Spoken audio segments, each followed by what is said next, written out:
All right, all right, all right. Hello, ladies and gentlemen, and welcome to episode 269 of the Hotel Marketing Podcast by TravelBoom. It is good to be back, and what you'll probably hear for the entirety of the show is a bunch of raspy voices because we're all dealing with the flu and recovering from what has been a pretty nasty cold season. But we're doing the best we can. We're here, and we'll see how it goes. So today what we're going to be doing is revealing the big takeaways from our new and shiny 2025 leisure travel trends study. So as you may know, every year we come out with a new travel trend study where we survey hundreds of leisure travelers to really help understand how hoteliers can connect with those discerning guests and hopefully drive some heads in beds and even better, some direct bookings. You can get your copy of it at travelboommarketing.com/2025 study and follow along with us. It'll be like the little kids' books that we did in elementary school. We may even go ding after each of the key takeaways that we have. But before we dive into the big stuff there, we have a big cast today, including a special guest. So, Alyssa, how's it going today? Am I the special guest? Am I extra special? You're a special guest, but you're not the special guest this time. Okay. I'm doing well. Thanks for asking. Well, that's good. Your voice is telling me I'm not this sounds special. better than mine. So I got Alyssa on the phone or on the recording, should I say? And we also have Jeremy, the Bazooka Razook. Howdy. Yeah, I think we talked about that was your nickname in high school or something, right? Didn't some people call you that? The Razooka? Yeah, around that time, yeah. Yeah, so we should bring it Not back. anymore. Me, Jeremy's still in high school and always will be in high school. I think He's so. Definitely not older than me. But we also have Mackenzie. You have a nickname that Alyssa has for you, but we probably don't No. here. Okay. It's Big Mac, everybody. Please refrain from calling me that. Kenzie is fine. Even Mac is okay, but the Big Mac is where I draw the line. All right. So, well, I wasn't going to say it, so any of the fallout that you get from that is completely. You may as well have. Well, I want to see if our listeners came up with something completely new. So, but anyway. We'll see. And we have our very special guest, first time on the show, but hopefully not the only time, Mr. Kerry Murphy. How are you doing? Great. Hey, everybody. Thanks for having me. Excited to drop in and talk about the study today. Yeah, I think it was important that we have you on. You're the brainchild and the data and survey guru with our sister agency, the Brandon Agency, and you did a lot of the heavy lifting here. So kind of tell us a little bit about the what you did with the study and kind of what you do day in and day out over at the Brandon Agency. Yeah. Well, I'll just reverse that and start with what I do day to day. I'm what they call the Chief Strategy Officer over at Brandon, where we focus on advertising and marketing across all industries. So I really end up doing a lot of research, a lot of strategy. That's certainly a big part of it. Research is a big part of informing the strategy. I think I want to tee up what we did here. I was excited to be a part of this study this year, Pete. I know this is something that you've been doing for a long time. So, this year we came at it with a slightly different approach. We surveyed 500 travelers across the U.S., got a nice cross-section of ages, races, incomes. And then we were able to run what we call some crosstabs, where we can isolate, certain income ranges, age ranges, and find some interesting tidbits, which we did do. I think that, overall, there were 9 key findings that we have in the study, and they're all discussed in detail, some cool facts there, but I can just run through some of those, Pete, hit the highlights if you want. So what we'll do is, as we're going through here, we've kind of broken this up where we're each going to share one of our key highlights. I know you're going to go first and kind of lead us off, but before we kind of get into that, I think it's important to kind of hit on the amount of research and effort that you put into this. And this is actually a little bit different than past editions of the Leisure Travel Trend Study, because what you did was kind of interesting. You took a wider view of not just what a hotelier can do, but looking at it in terms of destination as well. So I think the insights that you're going to find when you download the study at travelboommarketing.com/2025 study is it does go into a little bit more detail of if you were a destination, how could you attract new visitors? As a result, if you're a property at those destinations, this is the things that you can try to latch onto to help improve your direct bookings. Absolutely. We tried to broaden the lens a little bit, and really, I think there's just some cool general interest stuff in there as well. Actionable information for hoteliers and for destinations, but then just kind of some fun facts that we sprinkled in that were of interest. Yeah, I'm excited about going through the whole study.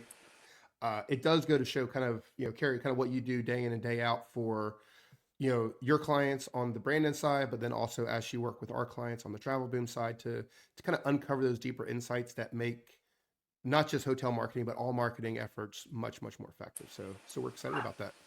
Yeah, I think, for me, that's what it's all about. It's nobody needs more data is what I always say. We're all just inundated with data. What we really need are the insights from that data.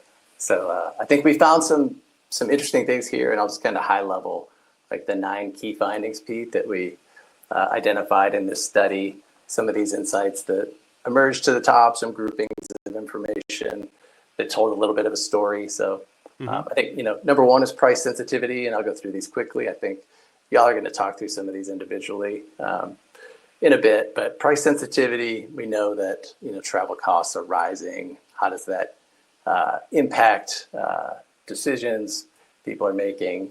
Number 2 is personalization, how important that continues to be. Number 3 is the rise of wellness travel, travel with the, purpose and focus of wellness. So that's kind of an interesting one. Number 4 is the importance of local and unique experiences. Number 5, online reviews, how important that continues to be. Number 6, the role of technology. Number 7, which we'll talk about a little bit, the generational differences. Number 8, sustainability. And number 9 was the role of music in travel. So I think we got some really cool insights about the role that music plays in people's lives and how that motivates some of their travel decisions. I love it. Yeah. So there's going to be a lot to go through. We're only going to be talking about a couple of those things here today.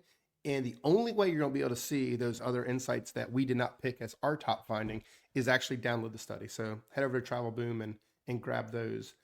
So typically what we do is we do room for improvement, which is where Mackenzie jumps in and shares a tip or trick that we found on Reddit. But Carrie, I know you have a meeting that you have to go to in a little bit. So Mackenzie, is it okay if we switch this and we do room for improvement at the end of the episode? Totally. And we dive right into the good stuff? Let's do it. All right. Not to suggest that the good stuff is not room for improvement. Yeah, that's the funny stuff. Yeah, it's the fun part. And we love going through that. Yeah. So to give people a preview, what is the title of the Reddit post that we're going to be talking about in Room for Improvement? Okay, just to build up the excitement. Yeah, to kind of get everybody amped up for it. Well, I need to redact the OTA's name. I don't want TravelBoom getting in trouble. Wouldn't you guys agree with me that I probably shouldn't say the name? I'd go for it. I don't think we have too many rules here. All right, fine. Let's go. Pete gave me his stamp of approval. Okay, so the title is Booking.com is the worst booking platform. So stay tuned to find out more. To be fair, we've talked about Booking.com quite a bit on the podcast. Well, and they probably all already hate us anyways, because really our goal is to help our hotels not use the OTAs so much. So we already have a target on our backs, but. Well, so here's the thing. The Reddit post is not called Booking.com as worst platform. What? Read it again. Read it again. Oh, I'm sorry. Hooking.com is the worst booking platform. So maybe that's like a sister to Booking.com. Okay. Yeah, so we're going to be talking about Hooking.com at the end of the podcast. So stay tuned for that. Oh, okay. Now I'm confused. I'm interested. The H is next to the B on the keyboard. So is it a typo or was someone hooked in some way? Yeah. Are you hooking? We're gonna have to find that out here in a little bit. So stay tuned. We're going to actually dive right into the main topic. And that is the key takeaways from the 2025 Leisure Travel Trend Study. A lot of great data. I think, if I'm not mistaken, I have to find out one other tab here. It is a 40-page report. So a lot of information to download, a lot of key takeaways, a lot of action items that a hotelier can participate in. But I want to find out from Carrie, we'll start off with you. What is the number one takeaway that you found from this study? And just one of the key takeaways, and we'll all go through each of our one takeaway. Yeah, absolutely. Yeah. So one of the things that I thought was just really interesting that came out was the importance of food. And maybe everybody was just hungry when they took the survey. I don't know, but 78% were really emphasizing how important food was in picking a travel destination. Only 10% of people said it wasn't important. So I think it was 72% wanted not only, great food choices, but they wanted local culinary experiences was number one. And then drilling into that, 59% were interested in street food, 49% said food festivals. And just for context, fine dining type of food was only 17%. So I think it's really about local food experiences. So, what can hotels do with that information? Maybe it's a, detailed guide. I think maybe we can take notes from Airbnb superhosts that, provide really detailed lists of places you must try, get people excited about it, talk about reviews, local favorites, have that on your site.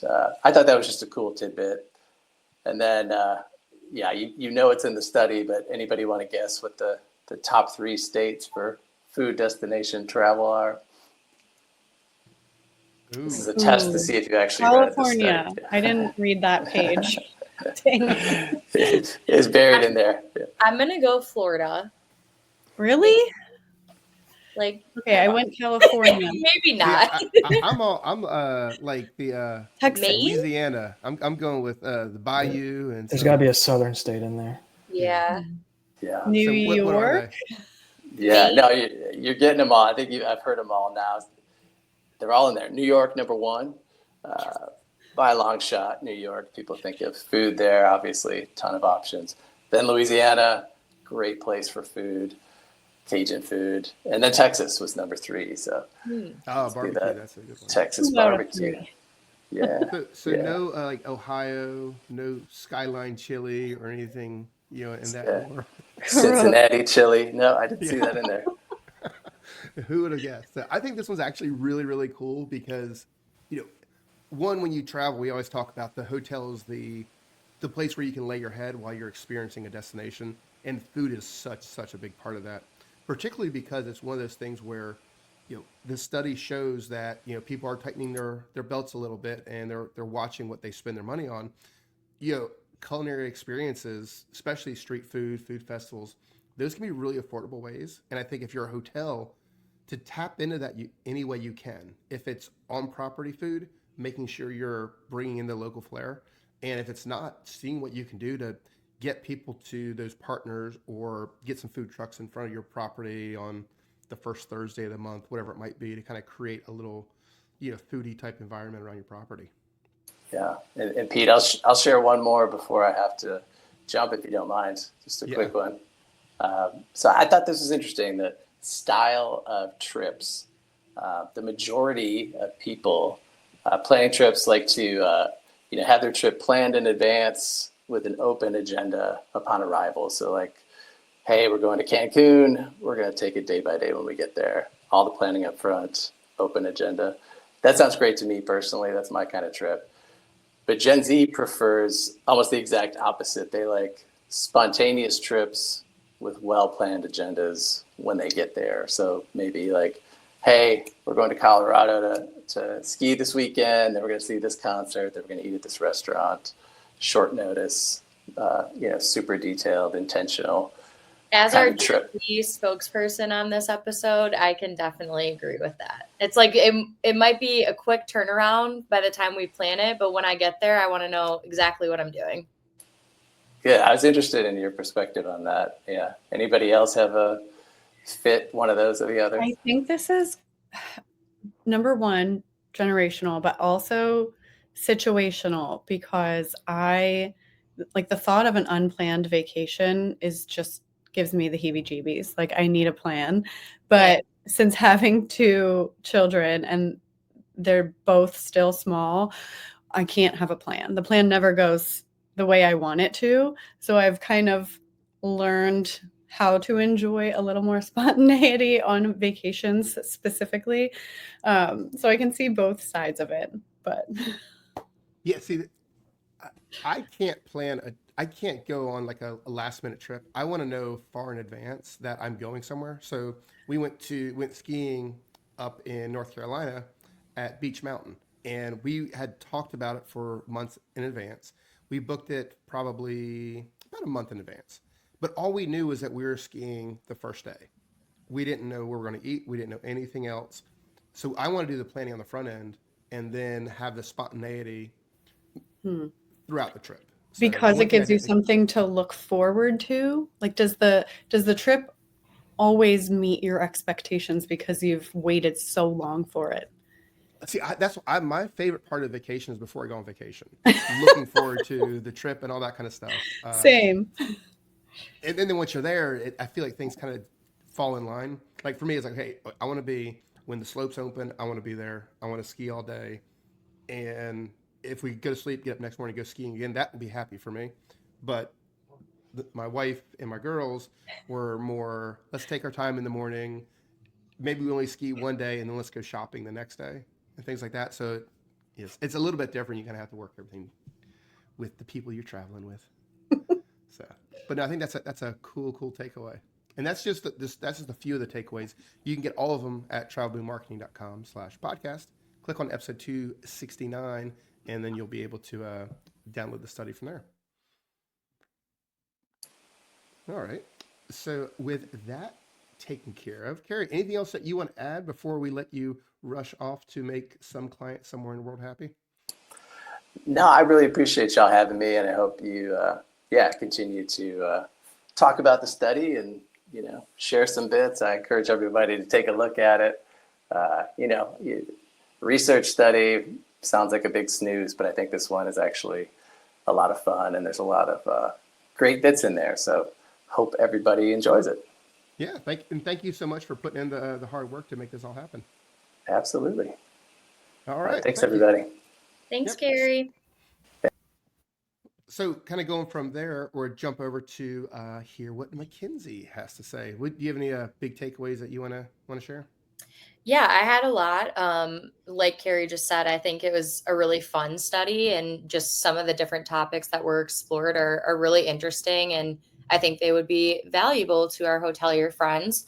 But the one that I wanted to talk about was the online review management portion, because I was pretty shocked by some of the statistics here. I know it's a really important thing that a lot of hoteliers are doing. But I think we've got to make sure that everybody's kind of on the same page here and realizing how important it is for a lot of travelers. So the study found that 70.6% of travelers will actually not book a stay without first reading online reviews on some platform. So I think this really is showing the importance of maintaining a strong online reputation as a hotel and having those positive guest experiences being shared, incentivizing your guests to share those positive experience. I think we all know that a lot of the times people just jump straight on when they have a really negative experience, and that can really negatively impact your brand reputation. So making sure that we're encouraging travelers to share the positive ones. And 29.4% of travelers surveyed were willing to book without checking reviews at all. So I think that kind of shows, obviously, the 70.6, the majority is using reviews in some capacity. So just wanted to point that out. And what I also thought was interesting in this section is talking about when reviews are used in the planning process. I know we just touched a little bit on how generational differences with planning and the spontaneity of it all. But I think this is really interesting. So 35.6% of travelers surveyed check reviews at the start of their research, and 33.8 are referencing reviews throughout the planning process to kind of validate their choices. So that is the majority. And then 23.2% are using them to narrow down selections before booking.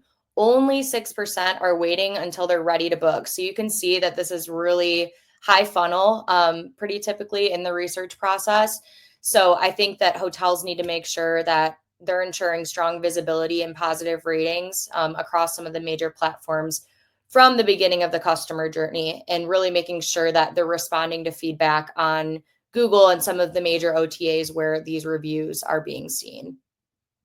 One thing I'd kind of add to this is looking at past studies. We didn't really dive deep into this into 2025 study, but 2024 studies and beyond and earlier, we did talk about where those reviews were most trustworthy. And the reviews on a hotel site are a very trustworthy source for your potential guest. So you don't have to rely on guests leaving your site, going to Google, going to TripAdvisor, wherever else it might be. Get your own reviews. You probably have a phenomenal CRM that has a post-stay survey. Make sure you're pulling that data in, displaying it on your site. Have a good full-fledged review system on your site where people can read reviews, but then also, if they want, share their own reviews right there on the site. Yeah, I love when hotels have like the carousel on the homepage at the bottom, kind of going through positive reviews. I totally agree with that, Pete. I think that's a really great strategy. All right, now I think those are perfect. Anybody else want to chime in on reviews? No, And I have something to say, but it's probably not the most positive thing. I don't trust the on-site reviews, mostly because we're at a digital agency and we put those reviews on websites. And obviously we don't make them up, right? That's, you can't. Yeah, they're curated, but right. But true, like, right? it's like an Instagram, like a highlight reel, right? You're only showcasing the best reviews. You're not going to put bad reviews on your site, which I do think people are interested in reading. Like, there's always going to be something negative said about the property. I want to see, number one, what it is. Like, is it bed bugs, or is it I didn't have the best view from my room, or I didn't have a window like China Sun? What was it? Oh, That's yeah. right, the Nashville properties from last time. Yeah. I get that though. Alyssa, you're always kind of like our devil's advocate here, but I totally get that because my friends and I are planning a trip to London and Paris actually in a couple weeks. And when we were kind of going through like even with vacation rental, like the Airbnb process, we did a filter of give me the lowest ratings just because we want to see them. Like it's important to check out. I also want to see how the property or the property manager, in your case, Mackenzie, is responding to them. If they are apologetic, offering a private email address to open a line of communication and correct the issue, I'm way less likely to even care that there was a negative review. Yeah. And I think the same can be said for hotels. If you're getting those negative reviews, you need to be on it and be proactive and make sure that you're responding, in the appropriate manner. For sure. Yeah, that's a good point. And I think everyone's going to be looking at reviews. I think you mentioned it in your commentary here, is that they look at throughout the entire process. 35% at the beginning, 34% look at through the entire booking process. So it's not going to be just on your site. It is going to be TripAdvisor. It's going to be Expedia. It's going to be Booking. It's going to be TripAdvisor. Any place there's a review, people are going to be digesting that stuff. And you do want to make sure you're giving your guest the level of service that they're going to want to leave a good review. Even if you make a mistake, it's how you respond to that mistake. It typically is what makes it into the review that could turn a 1-star review into a 4 or 5-star. All Definitely. Right. Mackenzie, I think that's a key takeaway. Well, people need to remember that for sure. Jeremy, what do you have for your takeaway today? My takeaway is how AI is reshaping travel planning. In the study, we found that 38% of travelers have used AI-powered tools for travel planning, and the younger generations are the ones who are leading the way in that adoption, with 64% expressing some sort of level of trust in those AI recommendations. So whether it might be through ChatGPT or maybe a travel planning app that's using AI.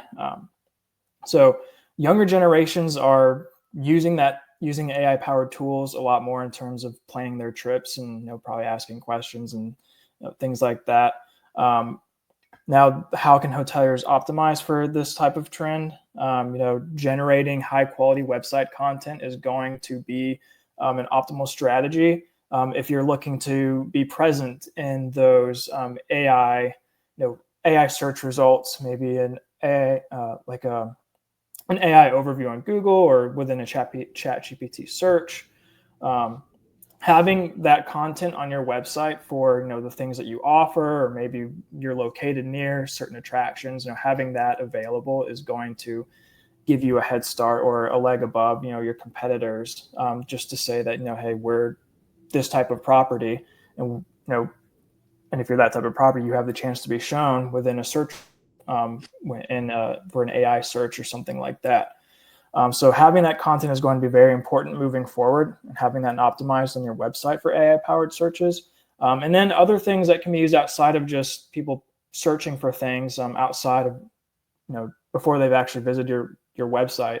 But when they get to your website, having something like chatbots where they can answer FAQs instantly, suggest maybe itineraries or specific type of amenities that are on your property that would go in line with the type of traveler that's going to be visiting. And then obviously, having that and being able to answer those questions quickly and seamlessly can lead to, contactless or frictionless bookings.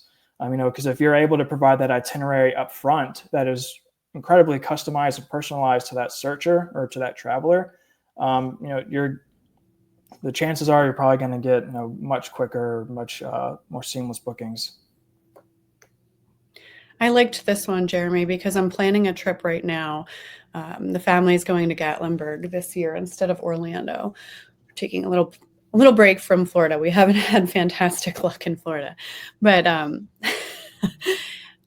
one really good example was Anakista. I was planning. We're planning obviously a day trip there with the kids. There's so much to do. It looks incredible. They have 2 mountain coasters. There's so much information on their website, and I'm like, okay, information overload, but I can't find the exact information I need. So I'm trying to physically compare these 2 coasters, and I'm like, well, what's the difference? Why would I do one over the other? Is one, can I take my child on one and not the other? And, I had so many questions. So I'm like, the heck with this. I'm just going to ask Google. And I've just been using the AI overview to answer every question that I have about that particular theme park. And it was so helpful. It gave me just a bulleted list of the differences between the coasters. And realistically, there is no difference. They just, added an additional attraction. There's some difference in elevation and so forth, but it's just 2 attractions and you pick one basically or ride both. But it was so much more helpful. So from a hotelier's perspective, to even look at your website and your content, all of your planning tools from the perspective of a guest, what questions do they have? Am I answering them the same way that an AI overview would? Do I have the opportunity to be featured in an AI overview? Or, ideally we want the person to find the information on your website so they don't have to go there. But if they do go back to the SERP, are you even eligible to serve there?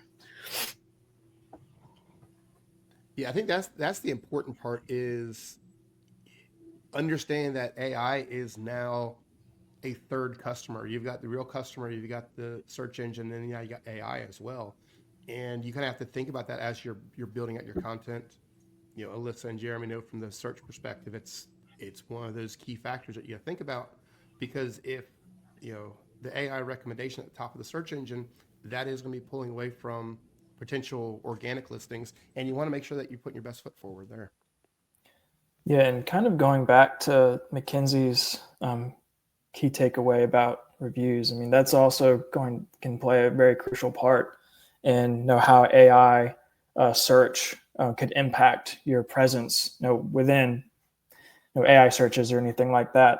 You want to have that prominence, and you want to be known as a hotel that provides this type of amenity, or they're well known for catering to this type of service or travel or something like that. So being able or having reviews across multiple sites, like through OTAs or maybe on social or anything like that, is going to be very important, because I mean that's where AI is pulling that information. And if you're very prominent across those platforms, you're putting yourself in a good situation or a good position to be featured for, maybe specific type of searches that you want to be featured in. Yeah, I agree. I feel like, not to overwhelm our listeners, but I feel like there's just a lot more bases to cover now and things to consider, with a holistic marketing strategy. So definitely all of these are going to play, I think, a big part in 2025. Absolutely. So that's a good takeaway. I love that one too. So for me, my key takeaway is that social media is finally starting to generate some real returns. And I've been a little bit dubious about the value of social and actually driving direct bookings, putting heads in beds. I've always thought it was a phenomenal tool for, awareness, maybe some engagement, but actually making people choose to stay. There's always been a disconnect there. We're starting to see more and more results in terms of performance from actual, social campaigns, things along those lines. But what the study shows, which is really interesting, is 39% of travelers said social media was either somewhat or very influential in their travel planning. And that goes to kind of, okay, so what platforms are they using? YouTube was the number one platform by far. 24% of the overall base of the respondents said that they saw YouTube as most influential. The crazy part is for, Gen Z, like McKinsey, it's 39% is YouTube's most important. And for Jeremy and Alyssa and the millennial crew, it's 35%. So the 39 really shocked me for Gen Z. I was pretty surprised by that. And I don't know if that's because, you're going to see reels and other things on other platforms, but when it comes to actually taking a tour, you're probably going to be going to YouTube to get a little bit of a longer form content. At least I do when I'm planning a trip. I get that. I think it's just like our brains are fried, Gen Z, and we're the epitome of brain rot from social media. So like, honestly, it surprises me that like long form content is doing as well as it is. Like, I feel like TikTok would be the number one here for Gen Z, but the research says otherwise. So YouTube has Riz, is what it is? YouTube has aura. Okay, now like this is the point where I'm starting to lose it. Like, that's how I know I'm getting older, is I'm like, okay, that some of this stuff I don't understand. Jeremy, your kids probably say some of this stuff to you if I had to guess, and you're like, what are they saying? Yeah, our 10-year-old lets us know how skibbity his days are, and skibbity toilet Riz, and the Riz. It's like, what is that? I don't know, but it's funny. Yeah. Sorry, Pete. I kind of derailed with my Gen Z. So wait, I'm curious if anyone in this group does use YouTube for travel. You do? Like what? Oh my gosh, yeah. So my boyfriend just booked a really last minute trip. This is the spontaneity we were talking about. He's in Utah right now. He booked his flight last week with his friends, and he is going skiing for the second time in Utah, which is very different than the slopes in Michigan. Oh gosh. So I could tell he was nervous because he keeps watching these YouTube videos of the resorts that they're going to. So he's been using it. I don't really count that as travel planning. That's true. Kind of. Like, you could go either way. The interesting part, though, you have to think there's a million touch points. And, if someone's going to look at, Utah ski conditions, what are you as a hotelier who caters to skiers? What are you doing to make sure that you're in front of that influencer? Yeah. You're giving them the space to either film at your property or, know who you are, do a little bit of just old school PR outreach to some of those key influencers. I think that's where, it can help out a lot. It may not necessarily be and that's why, the data says that, it's influential in travel planning, but it's not necessarily going to be the thing that makes you choose a property over another property, unless it's an influencer who's taking like a lifestyle tour of a property specifically. And I think the thing with that is like UGC in general is you're able to kind of, I don't want to say trust it more, but like even what Alyssa was saying with the reviews on the website, like it's being pushed out by the hotel. So when you have UGC and you have somebody who's non-biased and can just give you their raw, unfiltered opinion, that might be why it does so well with today's travelers. Well, I think that's the trick, right? Is it has to be authentic. That was one of the kind of the key takeaways of this study as well, is you can't have a influencer who's not in the ski space Right. come and become influential for getting someone to stay at your property. But if you have somebody who's built a followership of skiing all over, Been all over the skiing in Utah, world. Yeah. and they're saying, I like this property because, they have a place to put your snowboard. You're going to take way more stock in their opinion. Yeah, they're going to reveal those little things that make your property unique and special, that someone who's inauthentic and is just doing it for, the likes, follows, and free swag that a hotel gives them, they're not going to be able to. We call that clout. CLOUT, clout. Yeah. That's an old word. That word's been around for a while. No way. You can't have Gen Z taking clout. I know. We have so much. Yeah, I'll let you guys have it. Whatever. Yeah, you can keep Skibbity Toilet, and we're going to keep. No. We should have like a word draft one time where we go through all those words and you say, okay, I want this to be a Gen X term. This is a Gen Z term, and so on. But, I can't wait to embarrass my children. Just come up with these other weird words that aren't real words with my husband and use them in front of my kids' friends when they're that age. What you want to do there is you want to use a word from a couple years ago. Yep. And that will really drive them nuts. Yep. What was it a couple years ago? Your eyebrows were on fleek. Oh, I still say that. Maybe I never grew out of that. I think that's way outdated. My eyebrows are on fleek. I work outdated. really hard on these, so I'm gonna keep saying it. Pete, your gray hair is on fleek. Yeah. Oh my gosh. Your hair is it's fire. It's dusty. Mom and Dad, you guys are getting out of control. All right. Yeah. So I guess that kind of wraps up what my kind of key takeaway is. And I think the last thing I'd say is that everyone can be an influencer. So make sure that you're asking guests, you're using social advocacy platforms, you're getting the shots of real people at your property having fun, and then using those across your social platforms as well, because it's not so much that you want to find one mega influencer. You want to find a bunch of the micro influencers who have a very deep connection with their followers. In many cases, for those little micro influencers, those followers are their friends, their family, actual people that they know IRL. That's one, right? I know that one. Okay. Very good. Anyway, that's my key takeaway.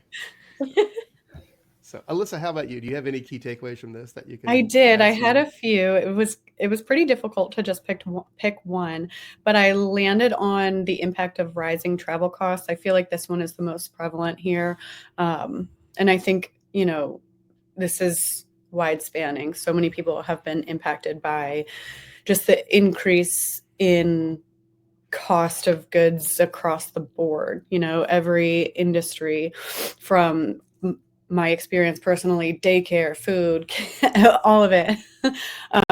So, travel has become, a secondary thought, just based on budgetary planning. So the question that we asked in the study was, how have rising travel costs impacted your travel plans for 2025? And about 2/3 of people said that it would impact them in some way. Almost 30% said that they were looking for more budget-friendly accommodations. So, I think we always talk about what is the value someone's getting when they're booking. Can they save? We talk a lot about loyalty programs, but I think at this point, the data shows kind of the desperation for, a more valuable trip. So people are going to have to start getting creative. The rest of them actually said, so about 50% said they would either be taking A, fewer trips, or B, shorter trips. So, or not traveling at all, a few people said. So when you consider that not only from the hotel perspective, but the destination perspective, when people travel to a destination, they're injecting all of this money into the local economy. So it's not only helping the hotel, it's helping the destination as a whole, restaurants in that area, shops in that area, attractions in that area. So if people are taking less trips, shorter trips, or not taking trips at all, 50% of people, I think that's huge. And it speaks volumes to what are the destinations doing to help the hotels succeed, lower costs to bring in people and support other local businesses, just thinking of it as like a spider web. And then this one was pretty shocking as well. 26% of people said that they would spend less on activities and dining. So think, I'm just thinking about this as a family of 4, you could spend easily $10,000 on just a Disney World, a week in Disney World. So, if you're considering other destinations where you're maybe spending less on the activity, so no park tickets, no character dining, maybe you're going to a beachfront destination where you can kind of just still have that vacation experience and gather with whether it's extended family or just your immediate family, but go to the beach for free. That doesn't that helps the family save money, right? It helps the property owner or the hotel, but it doesn't necessarily help the destination. So then we kind of broke it down. So we asked what travel expenses they were most likely to adjust spend on due to these rising costs. And 51% said dining and entertainment. 35% said activities and excursions. So, what can hoteliers do to lower the cost? Obviously hoteliers are experiencing rising costs as well, from, staffing to utilities to a rising cost of food. It's impacting everyone. So how can they get creative at this point to bring more people in? Can they work together with the destination on a specific campaign? Can they work with other partners in the area that might not save someone on their rate, but it might save someone on their food. So yeah, it's tough when you really think about what a vacation costs now versus 10 years ago. And obviously we do expect inflation, but maybe not to this degree where, I can't even comprehend spending $15,000 taking my family to Disney and, paying not only for the flights for everyone, but the hotel, and then out to dinner every night if maybe you can't afford a unit with a kitchen. So Well, I think that's the big thing right there is like if you're a hotel, there's a huge opportunity because people still want to travel, right? We know that from all the studies. But so they're going to need a place to stay. So as a hotelier, your job is to create the most possible value for staying at your property possible. Free breakfast is for my family. That decides what type of property we're staying at. If there's a hotel that offers free breakfast and it is the crappiest breakfast in the world, I'm going to choose that property. It's still breakfast. Yep. Yeah, it counts as breakfast, right? And because if you go out to breakfast, what does a glass of orange juice cost? Say your kid wants, chocolate milk. It's like a $4 glass of chocolate milk. I could go buy a gallon at the store. Yeah, you're going to spend $50 easily per breakfast for a family of 4, if not way more than that. Right. So that's one thing you can do right there. 2, we didn't talk about loyalty programs, but having those little value adds when somebody checks into your property and they're a member of your loyalty program. 48% said they're cutting souvenirs and shopping. So what happens if you stay at a property and when you get there, you get a cool keychain for, Ski Utah or whatever it might be? That's part of the check-in process. Christmas ornament. I feel like that's something like that. Okay, it may have cost you $1.50 or something for the little tchotchke thing, but you just save that family from leaving your property, going to a souvenir store, spending way more money than they wanted to. And if they know that in advance, your properties become just one, it's solving their problems, and you're being the best innkeeper you can be by helping that guest. And in many cases, if you have a small little tchotchke, they may stay at check your gift shop out and spend even more. Yeah, I think there's a lot of different value adds that hotels can take, and the ones that you just said are great. I think what also stuck out to me here is the fact that I think it was 50% or near 50% are either taking shorter trips or fewer trips. So this is definitely something that hoteliers, I think, need to keep in mind. I know a lot of hotels are implementing deals and strategies of, okay, stay 3 nights, get 1 night free, those kind of things.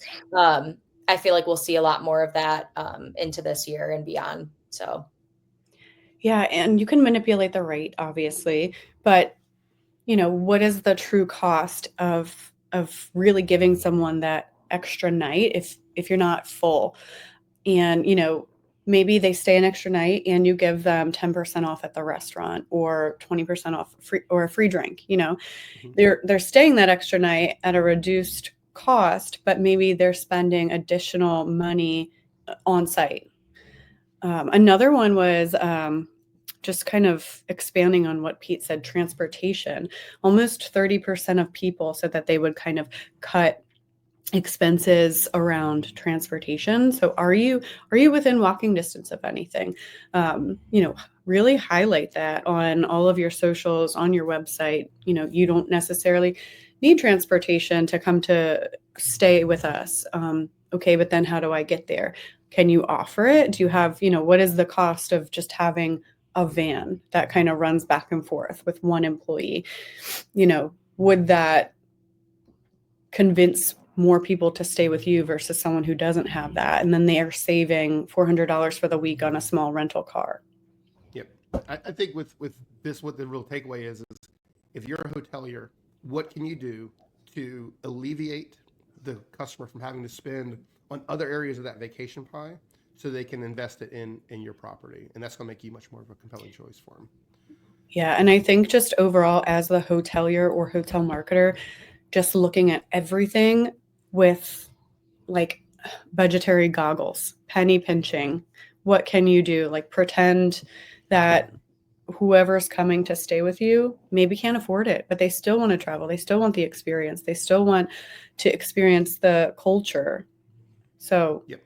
Well, one of you said it earlier in the episode. I don't remember who it was, but like just looking at it with budgetary goggles and really just putting yourself in the shoes of the guest. Like we all travel, so we know how it is, and just really keeping that in mind when you're, coming up with strategy. So definitely agree. For sure. All right. Well, I think there's a lot of the key takeaways. There's so much more in the study. So I would say is as you're listening to the podcast, jump over to either travelboommarketing.com/podcast, click on episode 269 to get a link to it, or just go directly to travelboommarketing.com/2025 study. And that's going to have a free link to the download where you can get this, share it, and once you've digested the study a little bit, share any feedback that you have with us. Reach out. We love to kind of add your feedback to future episodes of the podcast here. So that kind of wraps up the main topic, but we did something really rude to Mackenzie and we bumped room for improvement down to the bottom. So I'm That's so okay. sorry for that. I don't take it personally, but hooking.com probably might. So yeah, we're going to read this little Reddit segment, our hotels. And you guys got a preview. So this is from interesting username, as always, wide_instance 8313. So the subject, hooking.com, may or may not be booking.com, is the worst booking platform. This is a pretty long one, so bear with me. I'm going to refrain from enlisting the multiple issues this site has because I've already done that multiple times here and focus on the current one. Because of the various problems this site was causing, we ended our relationship with them in January of this year and took our property off the platform. So obviously this is from the hotelier perspective. The pending bookings were fake anyway, so we requested for those to be canceled. Since in this country, you can't cancel a booking from your side as a host. You have to request the guest to cancel. Most of the bookings either passed and no one showed, or people did actually cancel, except for one. The guy was contacted and he informed us he no longer wanted to visit, so we sent him a cancellation request. That was on December 22nd, 2024. His check-in was on January 11th, 2025. The guy never canceled despite being asked multiple times. Anyway, we thought we'd just mark him as a no-show, which we can only do 24 hours after the check-in date, which saves us from having to pay commission for fake bookings. Understandable. Unfortunately, the manager forgot to mark this one as a no-show since we had already cut ties with the site. He just forgot. Now we're receiving a bill from the platform, hooking.com, asking to pay commission for the booking or hooking. We called the guy again, asking him to cancel, although I'm not sure that would do anything at this point. He said okay and still hasn't done it. I love this part. WTF is wrong with some people. Is there anything we can do? P.S. In the country we're in, the site doesn't allow the prepaid option. Neither does it allow properties to require credit card details for booking. The guy didn't provide those details for obvious reasons. I thought this one was pretty interesting and kind of a lot going on. I feel like I'm trying to like follow every step of this little like journey that they're on. So are they suggesting that you can reserve a room similarly to reserving a car without paying or providing any type of payment information? that's my understanding of it. That's how I and they don't heard tell that us as what well. country they're in, so it kind of makes it tricky to provide any specific advice. That's tough. Well, I will say just out of the gate, I don't feel like this is the responsibility of the guest in any way. No. I think it would have been kind of the guest to cancel the booking, and I think maybe they had good intentions, but like so many things could have come up that the guest just forgot. And they're not incentivized to do anything either. Right. So. And Yeah, I I almost think feel like as a guest, I would kind of feel a little icky if the hotel was contacting me so hard to try and get me to cancel this. Like, I understand it's not their fault and they're just trying to make it work on their end, but I would feel weird, I think. See, that's why I think this is actually for like a different site than booking.com. Because booking.com, I don't see them operating in that fashion, right? They're going to want to make sure they're getting the payment Yeah. because they have to process the payment on their side. So It's it may be hooking.com.